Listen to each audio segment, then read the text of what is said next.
All right, let's get started. Last time we talked about Taoism, Lao Tzu's Tao Te Ching, which has been considered as the original Taoist text. But later, many other intellectual trends or schools sought to develop Lao Tzu's original Taoist ideas. So keep in mind that all these terms that we use, like Taoism, Confucianism, Moism, these are actually later terms invented by later historians to make sense of earlier historical phenomena.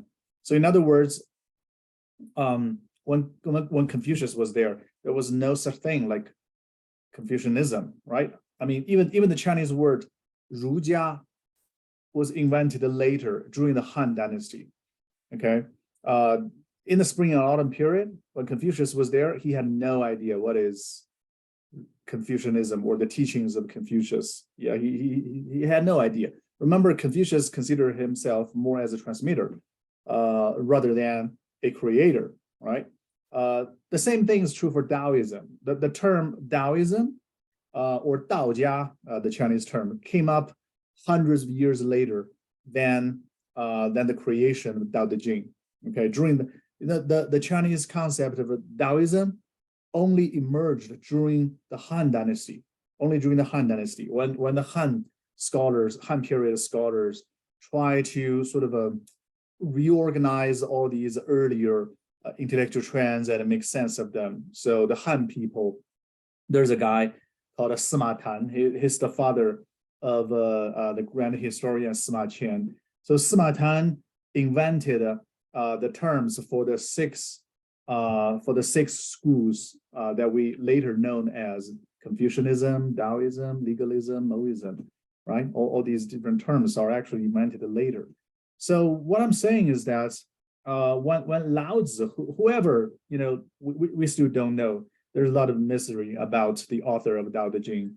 If Lao Tzu, the person really existed, he would know. He would have no idea what is Taoism. He had no idea what is Taoism. Okay. Well, same thing is true for our today's main character, Lord of Shang or Shang Yang. His teachings were later considered as the so-called legalism, Fajia. But when Lord of Shang was there, he had no idea what is legalism.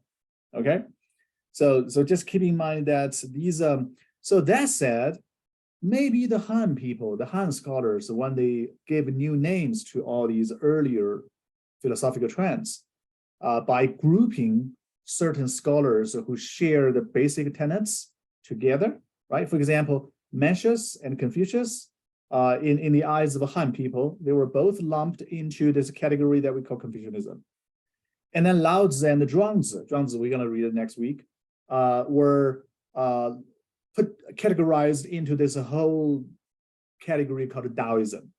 Okay, and then Lord of Shang, and then later Han Feizi, another thinker we're going to read in a few weeks, are considered as the so-called legalist or legalism thinkers, right? So this is a Han period scholars' attitude or understanding. They may or may not really fit a historical reality. Keep in mind, okay. So that said, between these different philosophical schools, there might be mutual influences. There might be influence. So in other words, what we call legalism today, they don't come out from the air overnight, okay? Lord of Shang may have received some inspiration from Moism or even Taoism, right? So the later the thinkers come up, the more likely he's going to take a sort of a syncretic approach to the previous intellectual trends. So don't be sort of fooled by all these names like Confucianism, Taoism, legalism, Moism, right? The reality is far more complicated than these names can say. I mean, same thing can be said about the later Chinese intellectual trends, like Buddhism introduced from India, right? Just that someone is known by the world as a Buddhist monk, it doesn't mean that he did not take inspirations and learn from other isms, right? For example, Taoism, we know that the so-called Zen Buddhism, or Chinese call it the Chan Buddhism. Zen is the Japanese pronunciation. Chinese pronunciation is Chan. The Chan Buddhism actually drew a lot on earlier Chinese Taoism, especially Zhuangzi, and the Laozi as well. Yeah, in terms of their mistrust of language and logic, right? But Zen Buddhism is something, although it's a Buddhist trend, but it's heavily influenced by earlier Chinese classical thought. You don't see Zen Buddhism in India at all. To a certain degree, you may even argue that Zen Buddhism is a total new innovation or creation by Chinese. So just the fact that Zen Buddhism is understood as Buddhism doesn't mean that really is closer to the original teachings of Buddha, the Indian guy, than it is to Taoism. Okay, so pay attention to all these mutual exchanges and influences among different philosophical trends. Okay, now let's move on to Lord of Shang. Okay, he is later known as as a legalist thinker. Okay, Lord of Shang, just like many other of his contemporaries, he is from the lower ranking of the so-called Shi social class, the lower nobility class. Okay, just like Confucius, Mozi, and Mencius, right? Lord of Shang, I mean Shang Yang, his name is Shang Yang. Shang Yang received some classical education. He knows about all these history, poetry, philosophy, all these ancient canons, Chinese classical canons, and he wanted to find a job, just like everybody else. Okay, so what he did, just like Mencius and Confucius and Mozi, he traveled around the warring states. He traveled around the Central Plain, trying to find somebody to hire him. But he's sort of a more effective in terms of finding a boss. He knows that in order to be hired by a ruler, in this case, either a king or duke or some kind of ruler, you must provide something they want. Remember Mencius, he has this uncompromising spirit. He considered himself as a teacher, a mentor of the rulers. So wherever he goes to, he always says, hey, Your Majesty, I'm here to teach you how to rule your country. I'm here to teach you how to govern your people. Okay, so of course, nobody's gonna hire him. But Shang Yang took a totally different approach. Shang Yang considered himself as an expert not on ancient culture. Actually, he had a problem with ancient culture. He doesn't believe ancient culture has any value. We could talk about that. Okay, it took a very, very different approach to classical traditions of China, and he considered his job as to help the ruler to govern effectively. Get that? So his job is purely a political advisor coming to a brand new country and feed exactly what the ruler wants there. And he knows exactly what most of the rulers want. Most of the rulers at the time, during the warring states period, they want only two things: power and wealth. These are all they wanted. And they want a strong army, and they wanted their bureaucracy, their state to be the strongest, most powerful, so that they can annex the territories from the neighbors. So that's what they wanted.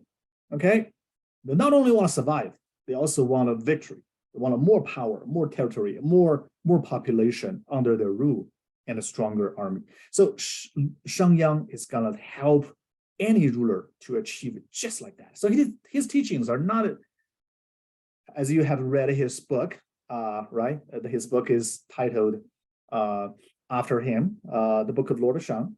It's not for ordinary people. It's not exactly for commoners. Okay, commoners probably would not have a lot of inspiration or help from that book. That book is designed, is crafted specifically for ruler. Okay, so Shang Yang, eventually he traveled to the state of Qing, okay, during the mid-warring states period. The Qing state, their ancestors were enfeoffed by the early Zhou king during the Western Zhou period as some kind of vassal or feudal lord to take charge of horses. Okay, this is what the ancient records report. So the earliest Duke of Qing, they were in charge of growing, raising horses for the Zhou court. But then later, of course, when the Zhou court moved to the Central Plain to Luoyang, okay, the Qing state took over most of the territories left by the Western Zhou court. Okay, and if you look at the geography, there's something interesting. In this early China, during early China period, the west part of China, it's kind of difficult to communicate with the Central Plain. Okay, so if you look at this Yellow River goes all the way to Mongolia here, and then here it has two bands, and then flows south, and then here in today's Henan province, it had another band. It turns east to the Pacific Ocean. Right. So with this river here, it's difficult for the people from east of China to travel to the west. Okay, and then in addition to the difficulty of having a river, we also have mountains. Okay, along the river, but Yellow River just cuts across these mountains. Yeah, Taihang Mountain is right here. The Yellow River cuts a deep valley in the Taihang Mountain. So it's very difficult for anyone to cross. Excuse me, to cross the river and the mountain from east to west to attack the Qing. So this gave Qing a sort of a great geographic advantage. The only way for anyone to attack the state of Qing from the east is through this area near the last bands of the Yellow River called Hangu Pass. Yeah, you have to pass the pass. You have to attack the pass, and take the garrison, and then attack the capital of Qing, which is at Xianyang city.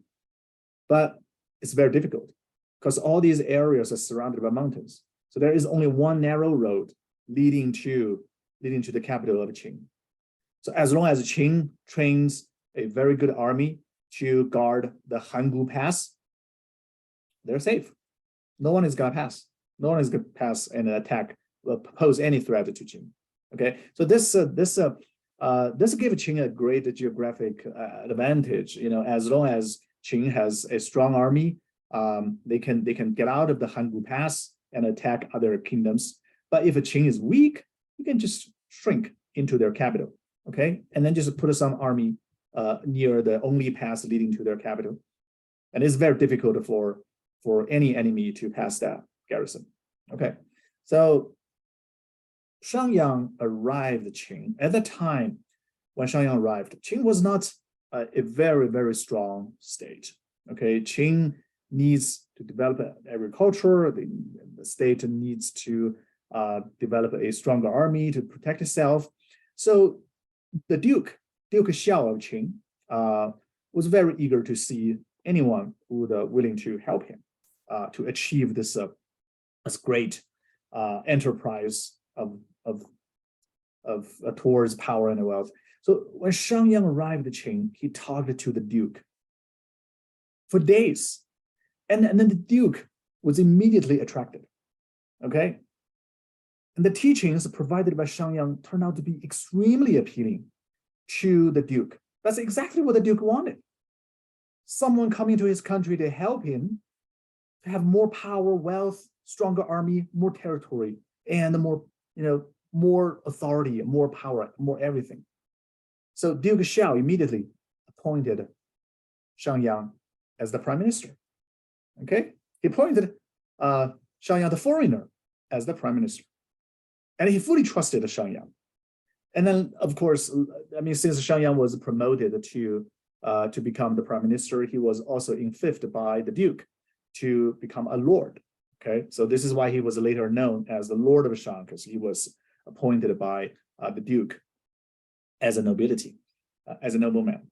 Okay, so what Shangyang did, the first thing he did in the state of Qing is that in the capital city, at the southern gate of the capital city, the ancient Chinese cities are surrounded by city walls. Okay, it's encircled area. Okay, so each city will have several gates, right? Southern gate, northern gate, east or west, right? So Shang put up a notice. He put up a notice at the southern gate. The notice says, whoever can carry a piece of log on the ground, there's a log on the ground. The notice says, anyone who can carry this log and walk for a certain distance will be rewarded 10 taels of gold. 10 taels of gold is a lot of money at the time. And the job is not very hard. So when Shang put up this notice, people gathered and looked at this notice, and everybody was confused. They said, why would the government do this? This is a very simple job, right? Everybody can do that. Is this a trap? Is this something like a hoax or joke or something? So people were looking at it, people were interested, curious, but nobody picked up the log. Nobody picked up the log for a whole day because people just don't believe this ridiculous thing could be true. Then Shang, seeing that no one is responding, he raised the stake. He raised the award from 10 taels of silver to 50 taels of gold. So that's even more money. Of course, eventually somebody steps out saying, hey, it doesn't matter. I mean, I can do that. And the worst thing is that I got nothing and I return home, right? So somebody picked up the log and walked for this distance. And then sure enough, he was rewarded with 50 taels of gold. And of course, everybody's talking about this, right? The news very quickly spread out to everyone in the country. That's exactly what Lord of Shang wanted. That's exactly the effect that Lord of Shang wanted. So now, who can tell us why Shangyang or Lord of Shang would do this kind of absurd thing? Why would he do this? Did he just want to make fun of people, make jokes? Anyone? Take a guess. Check loyalty. Check loyalty? Well, do you think it's loyalty? When you picked up the log as the government wanted and got rewarded, does it really demonstrate your loyalty? I don't know if it would be loyalty so much, more as I guess a willingness to do what your superiors command, I guess. Okay. Yeah. I think you're getting there. Any other guess, comments? Why would Lord Shang do this as the first thing of his reform? I think it might have been something like, if you do what the government tells you to do, even if you don't understand it, you're going to be rewarded regardless of what it is they tell you to do. It doesn't matter how nonsensical it is or how meaningless it is. If you do what you're told, you're going to be given what the government gives to those who do its will. That's exactly right. That's exactly right. Yes, that's exactly the effect Lord of Shang wanted. That means the message Shangyang spread out to the people in the Qing is that take whatever the government says seriously, no matter how ridiculous that is. So he purposefully put up a ridiculous notice, and he would fulfill his promise, so that everyone know that, it's just like Matthew said, no matter how ridiculous, how confusing the government's policy or laws are, follow it. Follow it, okay? And if you follow it, you'll be rewarded. And vice versa. If you don't follow it, you'll be very, very seriously punished. Okay? So Shangyang put up a whole series of laws right after this event. Okay? And these laws are very clear-cut. And during this time, during the feudal, China is transforming from a feudal society to a sort of towards an empire based on bureaucracy. So a lot of changes. This is the fundamental changes that is happening in China, from feudalism to bureaucratic empire, right? So that means in the state of Qing, there's still a lot of feudal lords. Many of the vassals of feudal lords, they are relatives to the Duke of Qing. And the Duke of Qing is obligated to sort of share political power with all these relatives. Okay, I mean, this is what feudalism is about. So under feudalism, I mean, just like in the case of Middle Ages in Europe, you wouldn't have written laws. You wouldn't have a lot of written laws because society is regulated or governed through common laws or sort of a tradition, customs, right? Get that? So, but when Shang got there, he started to issue a lot of written laws. And these laws are very clear cut. It says very clearly, if you steal something, depending on the value, you'll be punished to what degree. For example, Shang just made up all these levels, degrees of punishment, right? All these punishments starting from cutting off your nose. Okay, that's the most minor punishment. And then move on to something more serious, like a cut off your legs, okay? And then to something like you're gonna be put on an exiles, and then some kind of other death penalties. And in terms of death penalties, there are different degrees depending on the gravity of your crimes. Okay, the death penalties ranges from being strangled to being cut off in halves by a big axe. This is called yaozhang. Okay, they cut your body into two halves through the at the waist area with a huge axe. Okay, and then beheaded, right? That's another punishment. Shang also, but Shang also thought all these existing death penalties are not enough. Okay, not sufficient. So he invented some new ones, just to scare people. Okay, for example, the ones that one of the new penalties he invented is called 车裂. That means splitting up by horse chariots. Okay, so this is the worst death penalty. Okay, much worse than beheaded. Okay, splitting up by horse chariots means that there are 5 horses, pulling your head and your 2 arms and your 2 legs in 5 different directions, and your body will be totally split up. Okay, split up. So this is worse penalty because you won't even have an intact body. Okay, your family is gonna have a hard time, to bury you because your body is everywhere, right? It's all over the place. This is much worse than being strangled or even being beheaded, right? Yeah, I mean, being strangled, at least you have a full body left that your family can bury with. So Shang is making a very clear message to the people. That is, take whatever government says seriously, and you have to obey it. Okay, if you follow government laws and policies, you'll be rewarded, sometimes pretty handsomely. But if you disobey the government, you'll be punished very, very, very seriously. Okay, so very quickly, this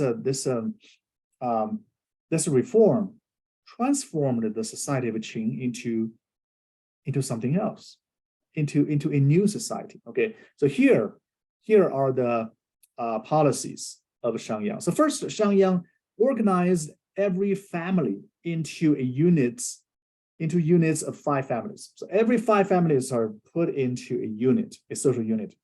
This is meant to break down the feudalist structure of the society. Under feudalism, remember, the aristocrats, they're organized by their clans, by their families, right? And then they would have like serfs or peasants working under them. These peasants, they were sort of they worked in the aristocrats' field according to this is social customs, right? And the peasants themselves are also organized by big families. But Shang believed that big families, no matter it's aristocratic clans or the big families of the peasants, this social organization is too dangerous. They could pose a threat to the state. So as a ruler, to elevate your power, you don't want to see this. You don't want to see this kind of, big clans or family, posing a threat to you. So Shang suggests that they're gonna break up all these big clans, big families, extended families or lineages. They're gonna put every family of 5 into one unit. And those 5 families, they don't know, they may or may not be relative to each other. Most of the time, they're not relatives. So in other words, in this case, the 5 families are all nuclear families. Okay, that means mom and dad with unadult children, okay? And so this is what they mean by family, okay? So the normal size of family is between like a 4 to 5, okay? 4 to 5 people. So it's a nuclear families.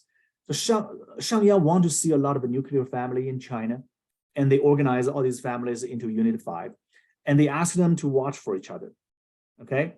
If your neighbor in the same unit of 5 families committed a crime, and if you don't report that crime, you'll be punished.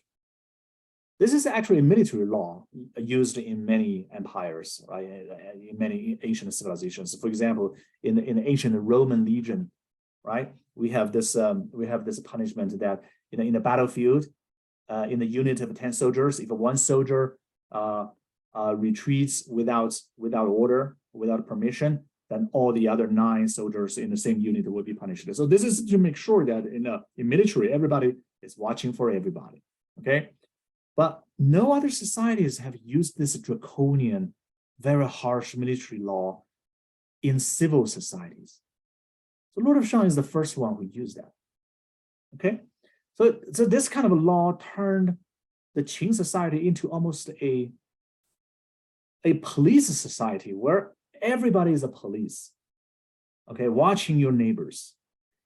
Because if your neighbor break the law, and you somehow you did not report that, you'll be punished, right? So this is everybody is motivated to watch your neighbors to make sure that nobody breaks the law, at least in your unit, in your neighborhood, right? Yeah. So remember we talked about how Confucius believes that a good son should not report on his own father who steals a sheep, right? We talked about this. In today's America, there's still there's a spousal privilege in the judicial system, right? A spouse is not obligated to testify against another spouse, right? So this kind of a family bonds are still recognized by many societies, not only by Confucians, but also by today's U.S. government, right?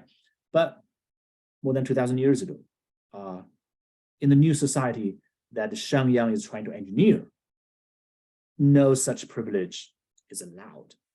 Everyone must follow the law, okay? And if you don't follow the law, punishment is very, very harsh. Yeah. So in that kind of society, today, in America, law breaking is happening everywhere, anytime, right? Right? How many of you have never run a stop sign? Anyone? In your whole life? Very few, right? Okay, well, imagine that if a running stop sign is breaking the law, then under the state of Qing, you're gonna have your nose cut off if you run a stop sign. Yeah, it's just that harsh, very, very harsh. So as a result, in the Qing society, you see a lot of people losing their ear, losing their lost their nose, lost their hands because they stole, or lost their legs because they did something wrong, like try to evade drafting or conscription into the army or something. It's very easy to break the law, okay? So now you have all this nuclear family. And the purpose of you're breaking down big clans, having all these nuclear families is to create a society consisting of nuclear families so no one can challenge the state's power. That's exactly the purpose. So Shangyang is trying to create a transparent, simple society where even if you want to challenge the state's law or power, you only have one family. It's a nuclear family. You only have like 2 young kids. How can that kind of family challenge state power? You cannot, right? But previously, under feudalism, the big clans, the feudal lords, they have a huge family of more than 100, nuclear families that belong to this lineage, this big lineage where everybody believe that they are from the same ancestor, they share the same surname. So if the head of their lineage say, hey, let's launch a rebellion against the state, they could easily, mobilize an army of thousands of soldiers, right, from their family. Yeah, so that's a situation of Spring and Autumn period. Most of the wars are fought between families, right? But now Shangyang is doing something very different. He's creating a very simple society with only nuclear families, controlled or regulated by a new bureaucratic empire. It's not an empire yet, bureaucratic state. Okay, and then within the bureaucratic state, Shangyang is creating, he tried to get rid of feudalism. Okay, he suggests that the duke, his power can still be hereditary, but Shangyang suggests that, but other than the royal family alone, all other families' powers must be taken away. No other positions within the government can be hereditary. Okay, so this is he brought in a new concept called meritocracy. Okay, which is different from feudalism. Under meritocracy, Shangyang suggests that any official hired by the government, by the state, must prove their merit. Just like an employee to be hired by a big company. You're gonna have to prove your merit. You have to prove what you can bring to the state, to the duke. If you fail in your sort of promise to benefit the state, you get kicked out, you get punished. Yeah, but conversely, if you really can prove your merit and bring something good to the state, you get promoted and awarded. So there are only two things the state is doing: punishment and the rewards. Just that simple. Just that simple. Very clear-cut law issued to the people, and then telling the people a clear message. There are only two things you're gonna receive: either either rewards or punishments from the government, depending on how you respond to the government's laws and policies. Okay, so rewards and punishments, these are the so-called two handles. Yeah, Chinese call them handles for a ruler to sort of operate the government. And the focus on the state policy is on two things: warfare and agriculture. Very simple. Okay, so the state, in the eyes of Shangyang, the states only need two kinds of people. Okay, only two kinds of people: farmers and warriors. Okay, farmers are encouraged by the government to work hard in their land to produce more crops, more food. Okay, warriors hired by, conscripted by the government, fight hard in the field. As long as a state is doing well in these two areas, it's gonna win the competition. So that's Shangyang's kind of a belief. Yeah. So yeah, only two things, only two kinds of people are needed in the state. But what about other people, like merchants, businessmen, scholars, professors like me, right? Yeah, Shangyang says no, these people are useless, totally useless. Okay. A later legalist thinker called Han Feizi even moved further to argue that any scholars, professors, okay, or even knight errants or mafia, okay, all these people are going to either challenge the state power, criticize the ruler, or to break the law for their own economic interests or moral standards. All these people are going to be removed. These people are called five vermin. Yeah, they're poisonous bugs for the state. And the state should just bury them alive. Bury them alive, all of them, including mafia, religious leaders, merchants, professors who dare to criticize the government. Yeah, bury them alive. Eliminate them physically. All right. So under this kind of a society, there is no differentiation between the public and the private. Okay. The state is trying to penetrate into the private domains of every family. Okay. Modern society believe that civilians or families, they have some kind of a civil liberties, right? Civil liberties including what kind of religion you want to believe in, right? Your property is yours, no one can take it. Your life, you can protect your own life by all means, right? It's called a, what's that called? It's called a castle protection principle or something in judicial terms, right? So that means everyone has this right to stand your ground, protect yourself against any threat to you, right? So this is a recognition of your civil liberties. But under Shangyang's ideal society, there's no such a thing. Okay, there's no private properties. Private properties are recognized to a certain degree, but very limitedly. Yeah, the ruler, in this case, the Duke of Qing, can take away your property anytime as he wants. No protection of your your civil liberties or civil rights. No such thing. Okay, yeah. If the Duke want to kill you, he could just kill you for no reason, because his words, the ruler's words, are laws. The ruler himself is above the law. Yeah, is above the law. So this kind of concept of law from Chinese legalists is totally different from Western concept of law. You know, in many other societies where you see some kind of especially societies with a major religion, let's say medieval Europe, right, or where Christianity was dominant, or in the Islamic world, where the Islam, the religion is dominant. In those societies with a strong religious tradition, normally there's a concept about law above anybody, right? Right? The concept in those religious dominated societies is that God's words are transcending everyone else.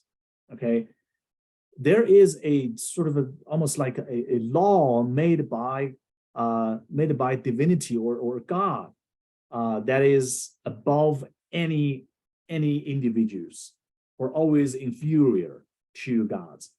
Okay, so that kind of concept, when you presume the laws are made by gods rather than anyone else, any one individual people in the world, makes sure that there is a sort of a transcending law above everybody. Okay, and a logical result, a logical reasoning based on that assumption is that everyone is equal in front of the law. So there is a law above everybody. But here, under Shangyang, in the Chinese case, no, there is no law above the ruler. The ruler, he himself, is the law. Okay, whatever he says is the law. Okay, he also may change the law any time as he wants.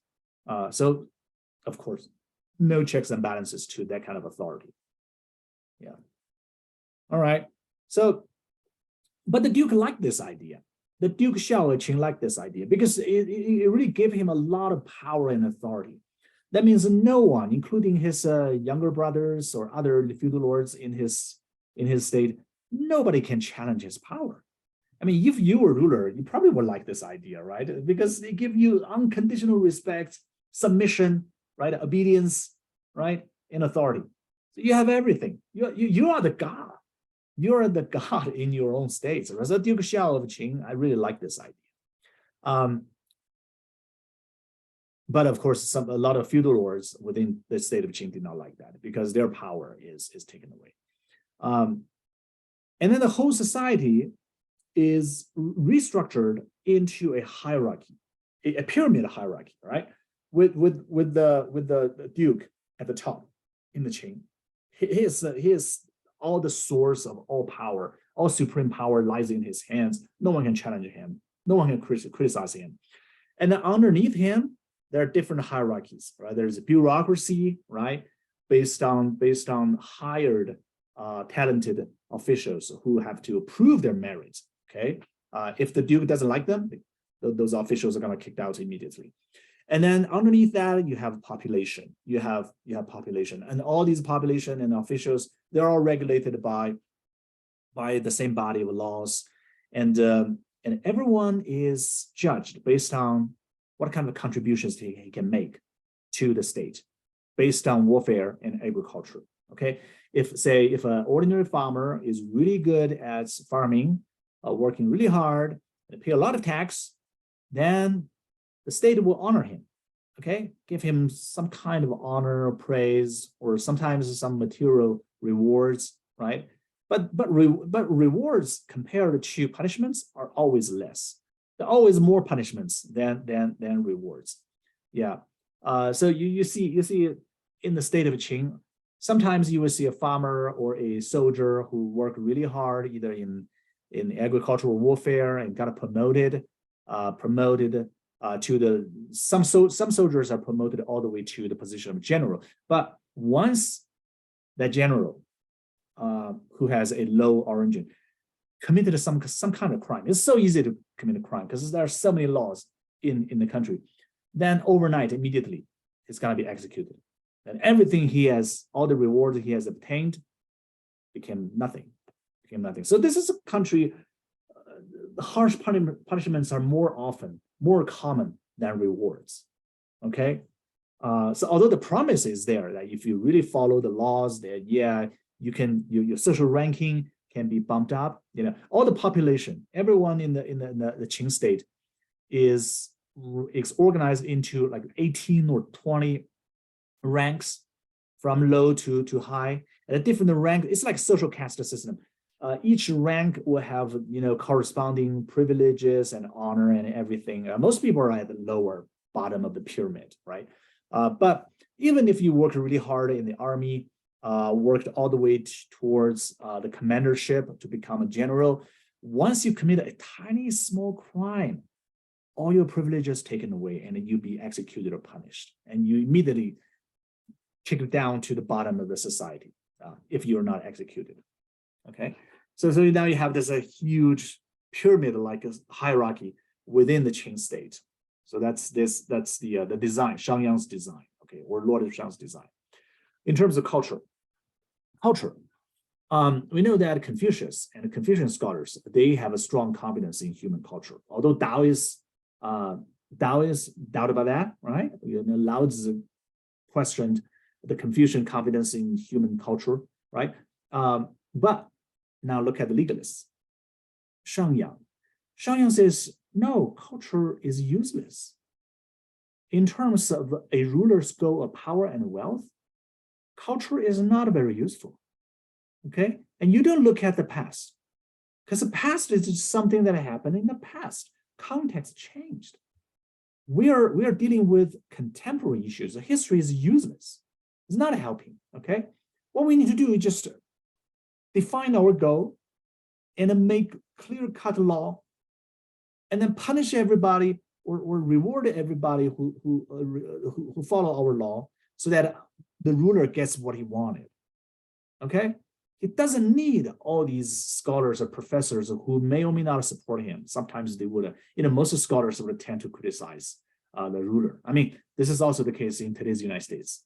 I mean, think about, is there any president of the United States that has not been criticized by college professors? I cannot think of any, right? And the college professors, their job is to do critical thinking, is to criticize, okay? Yeah. So in the eyes of Shang Yang, these professors and the ancient culture they represent are totally useless. Get rid of them. Just get rid of them. They don't help. They don't help with the competition for power and wealth. Okay. So that said, a logical policy is to unify all opinions. You don't need a cultural diversity. You don't need intellectual diversity in your state, in your country. Instead, you want everyone to just unconditionally conform to the ruler. In this case, Shang Yang is sort of like Mozi, who also demanded the unconditional conforming for their leader, right? But in this case, it's not the Maoist giant master or their Maoist leader. In this case, it's the Duke, is the political leader of the state. So they want to unify all opinions. They don't want to hear any different criticism, disagreements. different opinion, criticism. But all these they don't want that. And they're willing to use coercion, use military power, use harsh punishments to unify intellectually, politically, socially, culturally, the whole country. So, of course, there are limits to this kind of a goal, right? Because ancient states, they lacked today's technological tools like communication. I mean, they didn't have radio, they didn't have telegram, they didn't have a cell phone, right? They didn't have an internet, right? All these things. So sometimes it could be difficult for the Duke to really control what everyone is doing, right? Because in order to do that, you're gonna have to expand your governments, to have all these different offices so that all your laws are implemented. You're gonna have a expanding law enforcement bodies, right? So there is a limit to this Duke's power, but the idea, Shangyang's idea is that a ruler must use whatever technological tools available to him to achieve these goals. So in other words, you may argue that Shangyang's vision is 1984 in the George Orwell sense. George Orwell authored this novel called 1984 to criticize totalitarian society. It's a dystopian novel, right? Now, when we look at Shangyang, I think we're actually looking at 1984 BCE, okay? 1984 BCE. This is what George Orwell never envisioned. This horrible totalitarian society was already there in 1984 BCE. Well, this is no, I'm talking about a very rough time framing, okay? But 2,000 years before George Orwell. Yeah, the idea of totalitarianism was almost there. All right. So yeah, the effects of these policies, very controversial. Okay. These policies certainly pushed the Qing state to transform from a feudalist society towards a bureaucratic state. Okay. So there's some kind of a rationality involved there, but ordinary people suffer. I mean, no one wants to live in this kind of a harsh, draconian law system, right? Because it's so easy to break the law. So we do have a lot of reports saying the Qing people, on the one hand, they're all forced to pay a lot of tax and fight very hard in the field, right? The report says that the Qing warriors, after the Shangyang's reform, they fought really hard on the battlefield because discipline is so harsh. If you retreat, not only you will be executed, your brothers in the same army unit will be executed, and your family in the home front, they will be executed as well. So in this kind of situation, you truly didn't have any other choice but to fight really, really hard. Yeah. And plus, if you fight really hard, there could be some rewards, right? So the report after the Shangyang's reform is that the Qing warriors, they became so ferocious and bloodthirsty. They want to cut off the heads of their enemies and then hand their enemies' heads around their waist, and then bring all these heads, carry the heads that they cut off at the battlefield back to their home front, and then ask for rewards, because their rewards are calculated based on how many heads they bring back from the battlefield. So in the short run, the Qing army became pretty efficient. They fight really hard, and the military capabilities seem to be increasing. But on the other hand, in the home front, civilians or ordinary farmers, they suffer a lot because they have to pay a lot of tax, and suffer very draconian law system. And reports show that a lot of people are trying to migrate or escape from the state of Qing after the reform. So in the short run, although from the perspective of the Duke, you have more fighting power for your army because you have more discipline, more incentives for fighting hard, and also you also increase your revenue of based on agricultural products in the short run, but people hate you, right? But you don't care. I mean, according to Shang, they really don't care about how people think about them. This is how legalists are different from Confucians. The Confucian scholars, they always talk about the moral virtue, sincerity, loyalty, taking care of your people, right? And you have to prove your moral virtues just to show you have the favor of heaven, right? That's how they decide where the heavenly mandate or the mandate of heaven goes, right? So they have to have the ordinary people to say something good about their ruler. So Confucian, their philosophy, political philosophy, is based on moral suasion. Okay, they believe that a good ruler must really act morally, so that everyone would just voluntarily follow them. When everyone surrounding the ruler is inspired by his moral virtues, they would just voluntarily submit to him, follow him. Okay, because he's the moral leader. Okay. He has the charisma. Or charming. He's a charming leader that really convinces everybody through moral suasion. But now look at legalism. Totally different political reasoning. Okay. Shang and is telling the Duke, you don't need to care about what the people think about you. You only need them to follow you, to do what you want them to do. Yes, you know that they may hate you. Yeah, most of them will hate you, but they still will do things you want, and you will get power and wealth. That's all that matters. That's all that matters. So in other words, instead of using moral suasion like a Confucian scholars argue, the legalists are using violent coercion. They believe that violent coercion is necessary to really make the society do what the ruler wants it to do. Okay, the well-being of society is not a concern for the ruler. Okay,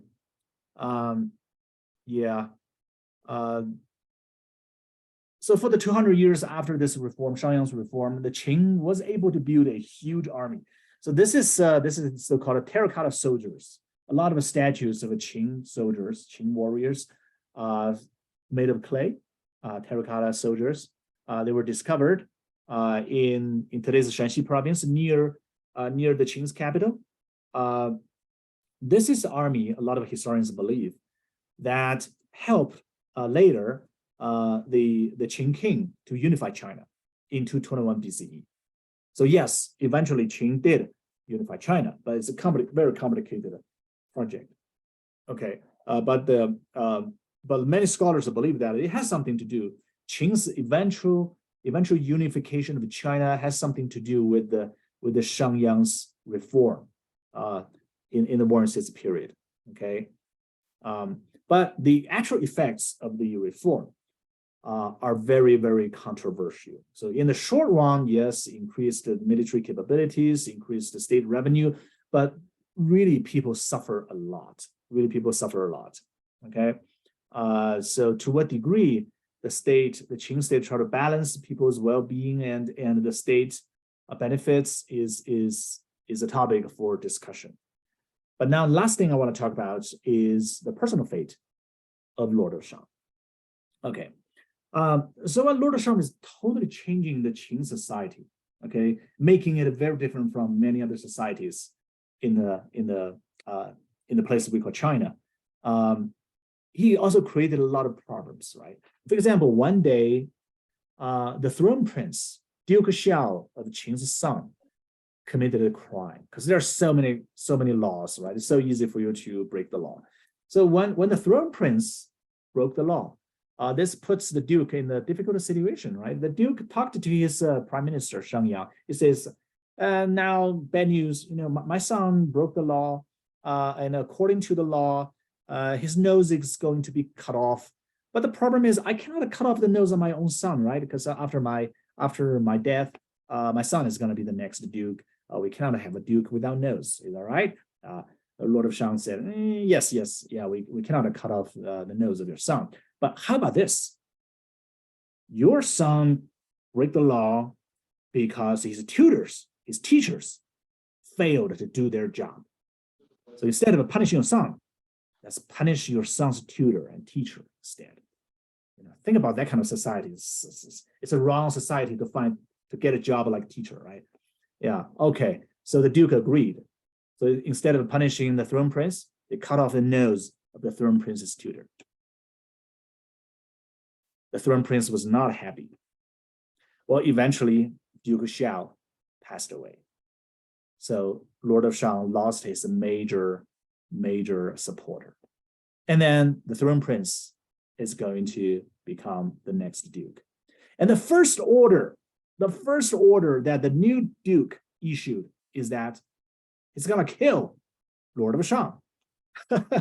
Okay, he's gonna get his revenge, right? So in other words, the new duke is taking advantage of the whole system that Shangyang has crafted or devised for him, in which he has unlimited power. Now he just ordered that execute Lord of Shang, even though he did not seem to break any law. It doesn't matter. The Duke doesn't like you. He wants you dead. He wants you die. Well, Lord of Shang heard about this. Overnight, he's trying to escape from the state of Qing. He's trying to go to the Central Plain, get out of the Hangu Pass, and perhaps find another employer. But at nighttime, at night, when he tries to find a place to sleep in, he went to historical records show that he went to a tavern or hotel, right? Of course, under disguise. He did not want to tell anybody his Lord of Shang, because the Lord of Shang is wanted. So he went to a tavern trying to find a place to spend the night, stay overnight. And then the tavern owner asked him, says, do you have an ID? According to the law issued by Lord of Shang, our prime minister, anyone who is going to stay in any hotel or tavern is going to register with your ID. So I need your ID, otherwise I cannot accommodate you. If you don't have ID, according to our law issued by Lord of Shang, I'm going to report you to the government. So ironically, that's how Lord of Shang was arrested. Lord of Shang was arrested, okay, precisely because of his law, his own law. So he tasted the bitter, the medicine of his own, and is bitter. So when the new Duke arrested Lord of Shang was executed exactly by the new penalty he invented himself. That means the splitting up by horse chariots. Remember we talked about this. So Lord of Shang, his body was split into 5 different parts by horse chariots. That's the end of his life. Any questions?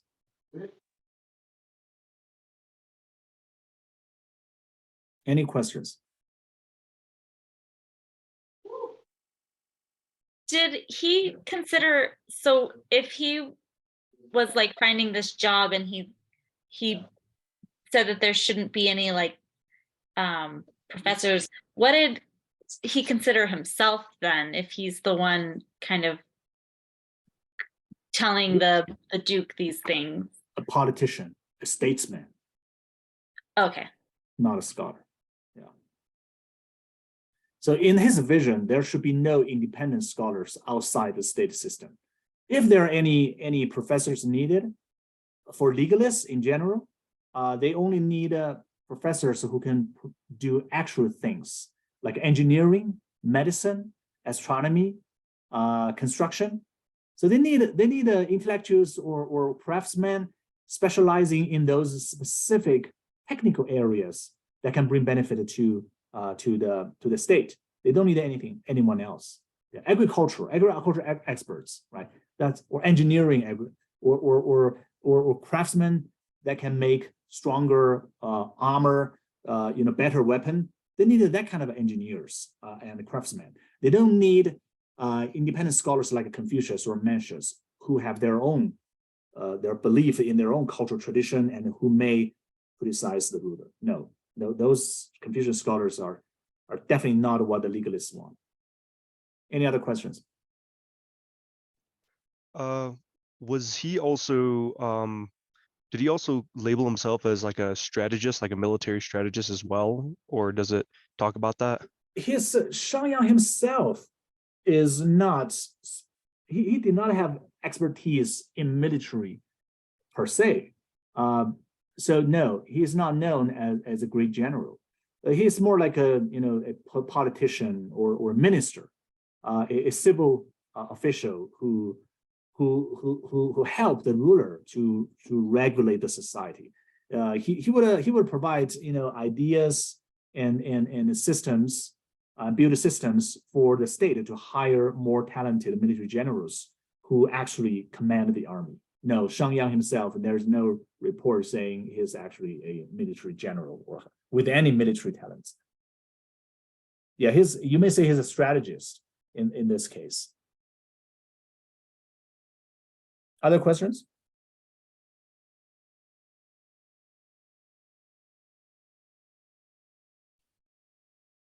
Okay, so if no other questions, then we will have like 10 minutes break. We'll come back at 6 o'clock to have a discussion of the book, The Lord of Shang. I'll see you in a bit.